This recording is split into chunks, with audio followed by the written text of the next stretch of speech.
Доброе утро, уважаемые коллеги. Я надеюсь, нас очень хорошо слышно. Вас приветствует Центр развития дошкольного образования, методисты Карманова Юлия Владимировна и Королева Анна Владимировна. Сегодня наша задача познакомить вас с положением конкурса, который уже стартовал с 20 мая, и мы надеемся на вашу активность, что вы будете присылать свои материалы. Тема нашего вебинара сегодня звучит как «Технология проведения республиканского конкурса экспериментальных, инновационных, пилотных и базовых площадок разработчиков методического сопровождения в реализации в ГосДО». Как вы уже можете видеть, я надеюсь, у вас все видно на ваших мониторах. Целевая аудитория – это руководители муниципальных органов управления образованием, руководящий педагогический состав дошкольно-образовательных организаций, муниципальных, республиканских, экспериментальных, инновационных, пилотных и базовых площадок. Конкурс наш проводится в соответствии с приказом Министерства образования, науки и молодежной политики Республики Коми от 15 мая, номер 480. Общее положение, я так думаю, что мы здесь так подробно зачитывать не будем, потому что у нас положение с этими всеми деталями, но есть и на сайте КРИРО. Самые основные только мы моменты рассмотрим, такие как цель конкурса, это обеспечение поддержки экспериментальных, инновационных, пилотных, базовых площадок, разработчиков методического сопровождения реализации в ГосДО. А также повышение профессионального мастерства педагогических работников, развитие регионального сотрудничества, использование современных образовательных технологий в образовательных организациях. Задачи конкурса: выявление и поддержка экспериментальных, инновационных, пилотных, базовых площадок на территории Республики Коми. Выявление и поддержка разработчиков, осуществляющих методическое сопровождение реализации в ГОСа дошкольного образования. А также, конечно же, это распространение лучшего педагогического опыта, пополнение информационно-методического банка данных, эффективного опыта как для вас на уровне муниципалитетов, так и на уровне республики. Расширение диапазона профессионального общения, сотрудничество с организациями-партнерами. Сроки проведения конкурса. Здесь, пожалуйста, обратите, коллеги, внимание, что конкурс наш, как я уже говорила, стартовал с 20 мая. Будет он проводиться до конца сентября 2017 года. С 20 мая по 14 сентября мы будем ждать ваших заявок и всех ваших ссылочек на страничке сайта дошкольно-образовательной организации. Вы здесь можете увидеть контактные лица наши, Кармановой Юлии Владимировны и Королевой Анны Владимировны. Телефоны здесь указаны. Если вдруг возникнут какие-то вопросы, вы всегда можете позвонить нам, задать любой вопрос. Сразу хотим вас предупредить, коллеги, что мы скоро уходим в отпуск, и поэтому убедительная просьба, чтобы в течение июля, где-то до конца августа, материалы, по возможности, вы не присылали, либо вы пришлете их до 22 июня, а потом уже с 31 августа мы будем ждать ваших материалов. В это время вы можете еще раз просмотреть все свои материалы, привести в соответствие с положением о конкурсе, и уже в конце августа направляйте к нам. До 14 сентября мы ждем ваших материалов. Обратите внимание также по датам: с 15 сентября по 16 сентября документы участника конкурса регистрируются секретарем оргкомитета Анной Владимировной Королевой в электронном виде, нумеруются. Дальше члены жюри проводят оценку материалов конкурсов. 27 сентября по результатам экспертизы материалов образовательных организаций экспертная комиссия определяет победителя и лауреата 2 и 3 степени. Сразу здесь мы хотим сказать, что призовой фонд у нас 40 тысяч конкурса, и 45, прошу прощения, 45, Анна Владимировна подсказывает. Получается, у нас 25 тысяч получает победитель, и по 10 тысяч получают лауреаты 2 и 3 степени. конкурсе могут принять участие дошкольные образовательные организации, муниципальные и республиканские, заметьте, коллеги, муниципальные и республиканские, экспериментальные, инновационные, пилотные, базовые площадки, вот, а также стажировочные площадки. Стажировочные площадки, ресурсные центры и опорно-методические площадки, как на муниципальном, так и на республиканском уровне. Если, допустим, на данный момент вы не являетесь площадкой, то в течение лета, если у вас таковая возможность в муниципалитете имеется, вы обратитесь в муниципальные органы управления образованием. Возможно, вы станете в течение летнего периода площадкой, и в таком случае вы тоже можете принять участие в нашем конкурсе. И вот обратите внимание, коллеги, на пункт 3.3, что в конкурсе не могут принимать участие образовательные организации, победители и лауреаты конкурсов республиканских площадок 2016 года. Да? Они являются членами жюри конкурса этого года. Именно в связи с этим они не могут принять участие. Теперь давайте посмотрим, кто же у нас состоит в оргкомитете и в жюри конкурса. Да, это представители министерства, вот как вы видите, Казакова Татьяна Николаевна, Гарькина Светлана Кузьминична и Белая Наталья Владимировна, а также ректор Коми Республиканского института развития и образования Китайгородская Галина Владимировна.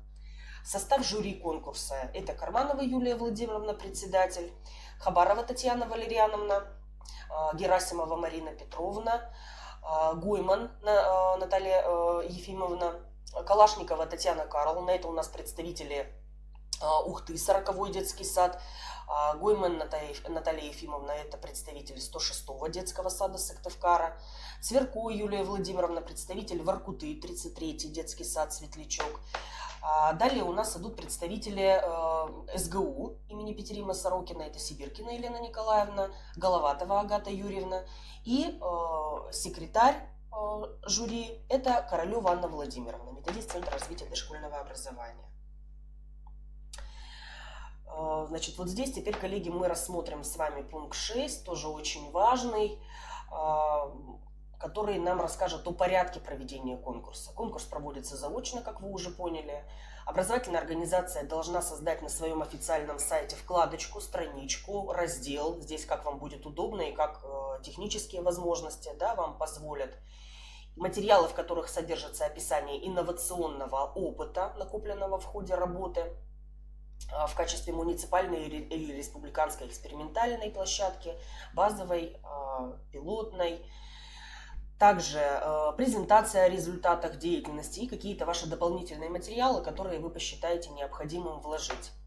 Для участия в конкурсе в оргкомитет направляются следующие документы. Заявка, далее вы там увидите файл, да? Приказ о присвоении статуса муниципальной или республиканской площадки, да? Какой статус у вас имеется. То есть мы еще раз хотим обратить ваше внимание, что присылать материалы нам не нужно. Нам необходима только заявка с гиперссылкой на ваш электронный сайт и приказ о присвоении статуса площадки. Вот обратите внимание, коллеги, как выглядит заявка участника. Здесь, в принципе, как бы все понятно. Полное наименование представленного вашего опыта, обязательно авторы, да, не забывайте о том, что у нас каждый материал может провериться по программе антиплагиат. Авторы обязательно указываются, даже если, например, есть у вас, предположим, элемент какой-то компиляции, да, это нужно обязательно будет указывать. Электронный адрес сайта образовательной организации, все необходимые ссылочки. Заявка участника конкурса, вот здесь вот, пожалуйста, тоже вы можете ознакомиться, да, юридический, почтовый, да, адрес, полное наименование лица организации. Вот. Здесь уже, если, например, повезет вам и вы одержите победу, мы, конечно же, там с вами уже по всем финансовым вопросам будем отдельно созваниваться, списываться, если, например, какие-то нюансы будут в плане расчетного счета, ИНН и так далее. Так, порядок проведения конкурса. Далее, да, мы продолжаем пункт 6. Документы предоставляются на русском языке, да, и вот здесь вот мы видим, да, какой шрифт у нас должен быть, кегль и так далее, да. Фотографии в каком формате. Данные требования не распространяются на конкурсные материалы, которые будут размещены на ваших сайтах. Эти требования касаются только заявки, которую вы присылаете к нам. Но поскольку в данном формате фотографии вы нам не высылаете, то пункт 6.6 не является обязательным. Так, далее.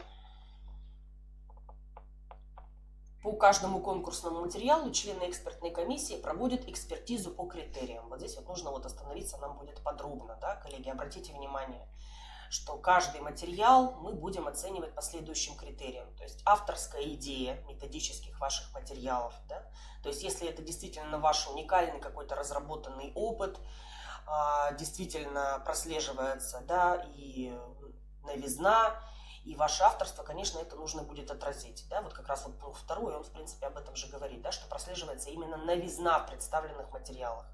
То есть здесь мы можем с вами говорить и о каких-то модернизационных направлениях, естественно, соответствие в ГОС. Далее. Цели содержания разработки направлены на реализацию федерального государственного образовательного стандарта и основных направлений государственной политики в сфере образования. В представленных материалах отражены современные условия, соответствующие требованиям в ГОС. Содержание представленных материалов направлено на расширение взаимодействия педагогов, родителей или законных представителей, а также социальных партнеров.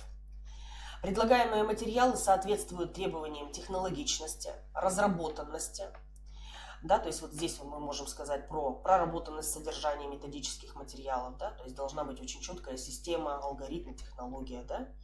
Вот. А также последний пункт, вот обратите внимание, транслируемость представленных материалов, то есть возможность их использования в массовой, в широкой практике для педагогов не только нашей республики, да, но и других регионов. Порядок проведения конкурса. Да? Дальше продолжаем, пункт 6. Оценивание конкурсных материалов по каждому критерию проходит по 4-бальной шкале. Вот здесь вот вы видите, да, за что ставится у нас 1, 2, 3 балла. Критерии представлены или эпизодически, да, частично. Да. Вот очень часто педагоги спрашивают эпизод и частично, как можно это, да, разделить. То есть эпизодически это совсем небольшой эпизод, а частично, например, это половина, скажем, да, в процентном, если соотношении. То есть здесь вот вы можете посмотреть эпизодически, частично, полностью. Баллы всех членов экспертной комиссии выставлены членами жюри, суммируются и определяется средний балл. Также материалы, представленные на конкурс, не рецензируются и участнику не возвращаются. Вот здесь обратите, пожалуйста, коллеги, на это внимание. Материалы, конечно, не возвращаются, поскольку они размещены на ваших сайтах. Так, далее. Победителем конкурса считается участник, набравший наибольшее количество баллов в общем рейтинге. Лауреатами конкурса считаются 2 участника, следующие после победителя. Участниками конкурса считаются все основные участники.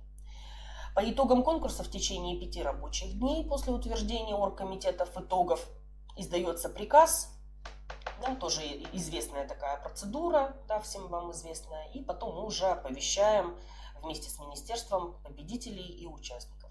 Итоги конкурса публикуются на сайте КРИРО в срок не позднее 5 рабочих дней со дня утверждения приказом Министерства образования. Да, то есть как у нас выходит приказ, максимум 5 дней, да, но мы, как правило, с Анной Владимировной это все делаем очень оперативно, и как только приказ будет нам выдан, да, то есть мы сразу вас оповестим. Победители и лауреаты конкурса награждаются дипломами, призами в денежной форме. Участники конкурса награждаются сертификатами участника, то есть сертификат у вас будет. Очень часто тоже задают педагоги такой вопрос, да, то есть здесь вот если вам и сертификат, да, тоже очень важен, так что ждем ваших заявочек, материалов. Использование денежных средств победителям и лауреатам предусмотрено на реализацию проекта, приобретение оборудования компьютерного, игрового, спортивного, информационного. Ну, в принципе, это уже будет видно по тематике ваших проектов, ваших материалов. Освоение денежных средств, полученных в качестве приза, осуществляется в течение 30 календарных дней. Мы здесь еще раз хотим напомнить, что денежные средства могут использоваться только для приобретения оборудования для детей. Жалюзи, занавески сюда не входят. Мгм. Да, или какая-то, например, там другая, предположим, техника, которая к деткам не имеет отношения, да? Победители и лауреаты конкурса в течение 30 рабочих дней с даты перечисления денежной выплаты направляют в оргкомитет обязательный отчет об использовании денежных средств по форме. Да? То есть здесь у нас форма тоже будет представлена. Авторские права, ну вот мы с вами уже об этом говорили, что материалы, представленные на конкурс, в том числе и методические, с личных интернет-ресурсов участников могут быть использованы для публикации в СМИ при подготовке методических материалов конкурса. Вот о финансировании мы уже с вами, коллеги, здесь поговорили, да? Оповестили мы вас с Анной Владимировной, что призовой фонд составляет 45 тысяч, вот, 25 тысяч получает победитель и по 10 лауреата второй и третьей степени. Как только денежные средства победителю и лауреатам конкурса поступят на счет, в самое ближайшее время определяйте, что вы можете приобрести на эти средства, и по возможности, чем быстрее, тем лучше, отправляйте отчет об использовании данных средств на нашу электронную почту, то есть туда же, куда вы отсылаете заявку об участии в конкурсе. Вот здесь вот вы видите, коллеги, наши контакты. Так что можете нам задавать любой вопрос, либо отправляя его в электронную почту, если, например, сегодня что-то осталось, да, вами не понято, или звоните нам по телефону, мы всегда рады вас слышать, ответим на любой ваш вопрос. До 22 июня включительно можете нам звонить, то есть мы пока не в отпуске, ждем ваших вопросов, пожеланий, ну и всего вам хорошего. Приятно было с вами пообщаться, и спасибо всем тем, кто был все это время вебинара с нами. Спасибо.